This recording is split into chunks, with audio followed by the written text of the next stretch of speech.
So the Origin 100i is here. It has an interesting design that we haven't really seen much of up until now. Hi, I'm a graphic designer and I'm going to walk you through some of my analysis of the design of the 100i. So starting with just the way it sits. It's low and flat. It has kind of a pancake design, which is interesting, and not many ships have employed this sort of design. It's like a delta wing a little bit. Most of the structure feels pretty unified and solid with the exception of these wings here that jut out from the body. This is a little bit different than the design of the other Origin ships, which often have these fragile looking parts that kind of wrap around certain parts of the ship and jut out from certain parts of the ship. Looks like they could break off very easily, or they look maybe not so aerodynamic. This one looks genuinely nice and aerodynamic. It also looks like it would be the fastest ship in the the Origin line of ships. That's not the case. It is kind of moderately slow. One of the unique design aspects of this ship is this air intake. It's called air or adaptive intake refinery. Basically, it lets it create its own fuel. So it's more fuel efficient than the other starter ships and most ships in the game. Basically, it lets you go further. It would be a good exploration ship. I think the way they've implemented this as a scoop on the wing is pretty nice. It's not obtrusive. It gives an excuse for the wing to be so thick because there's hidden mechanical things in there. And a choice they've made on the 100i that I've not seen in any other ship is they have these physical stairs that you actually walk up.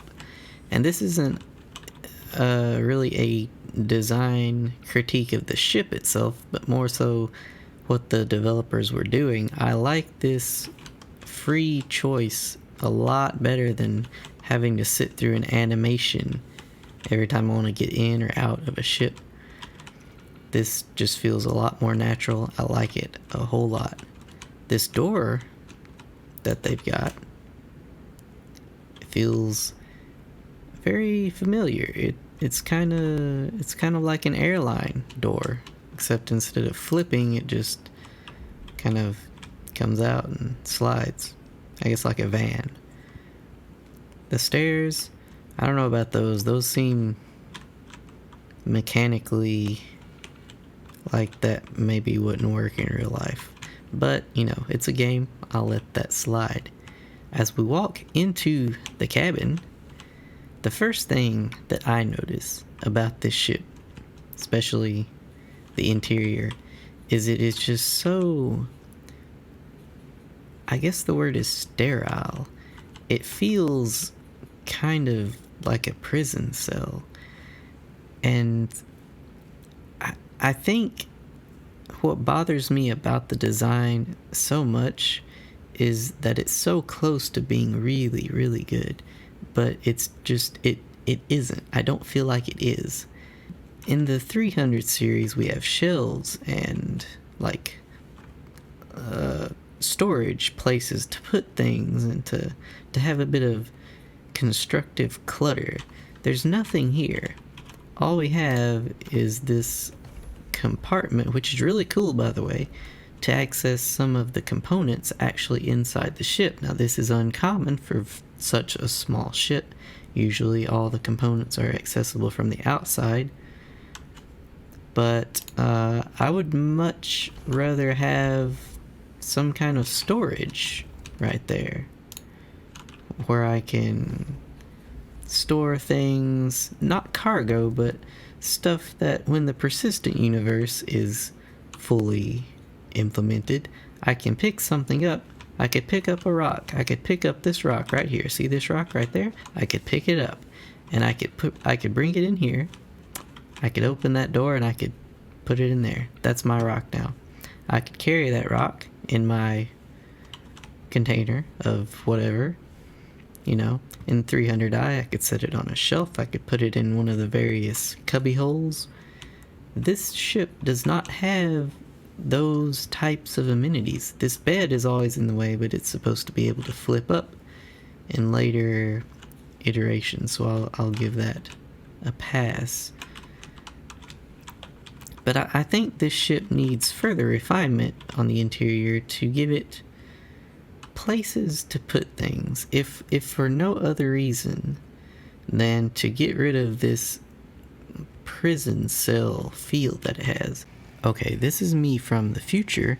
I forgot to mention that you can open the bottom door and you get access to your cargo area inside your ship, but that's SCU cargo, and that doesn't really change my opinion of you need more places to put things. Alright, that's it. On with the video.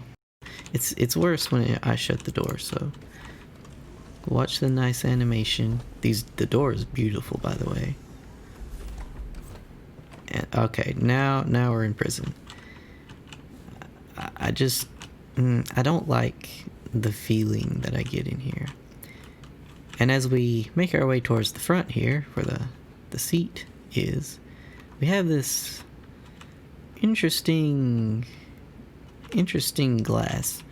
It's like a Tesla Model 3 / Warframe ship combo. I don't know. It's a little bit odd. I don't like the two-piece glass. It feels weird for some reason. I think the design of this bottom part, like the hard surface modeling, that design is nice. The seat here is pretty basic compared to the other 300 series ships, and I think that's fitting because it is a lower model of ship. I think that works out pretty nicely. We get in it, it's powered, it flips you around like you would expect, it raises. And now we can see the controls and everything. They're kind of spread out, so not like the easiest to access, but I don't think that matters all that much on this kind of a ship. And again, we have the nice animation.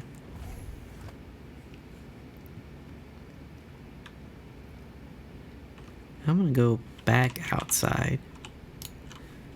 Watch this beautiful animation for the door again. One of the nicest touches that I've found on this ship is the door. There's these nice, like, see-through, like, glass panels. And they have this dark green in the glass. And what is this thing doing? This nice green glass that you see on like a antique Coke bottle or something, or like bulletproof glass. And you can see like a glimpse inside the beautiful machine that this thing is, and there's this hidden complexity. I love that touch that they've decided to include. We need more of that kind of thing on the inside. We need, like I said, constructive clutter is the best thing I can think of to call it. There's the giant Origin logo on the top of the ship there that I can't really see fully, but that's kind of an Origin thing. They tend to do that, so you know that's in line with the rest of it. So now that we're on the outside, we can see the cockpit bubble, whatever that technical term might be. But the two-piece glass, I just, the bottom part looks like it should be solid to me, and not a see-through material. It feels fragile to look at it, and I don't think a ship like this is meant to feel fragile. It's meant to feel fast and elegant and sleek, and that it'll get you where you need to go.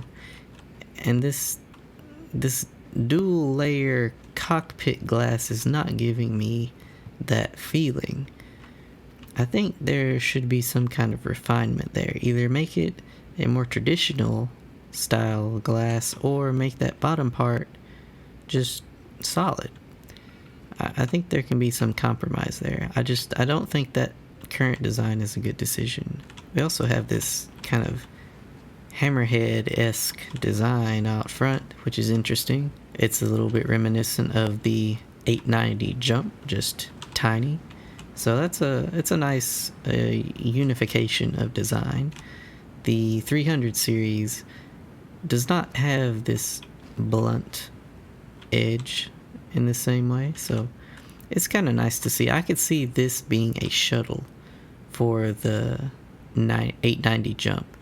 I think that would be a really good application for this because there's pretty consistent design language among them, and it's meant to go long distances.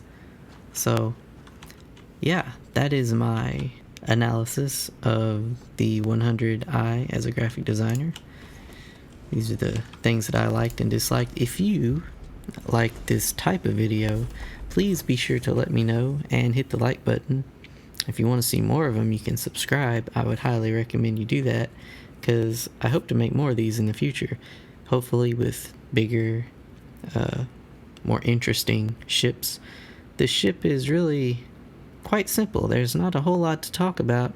I can imagine that in the future, talking about bigger ships can get much more interesting, and that might be more interesting for y'all to watch. So thank you for watching, and I'll see you in the next video.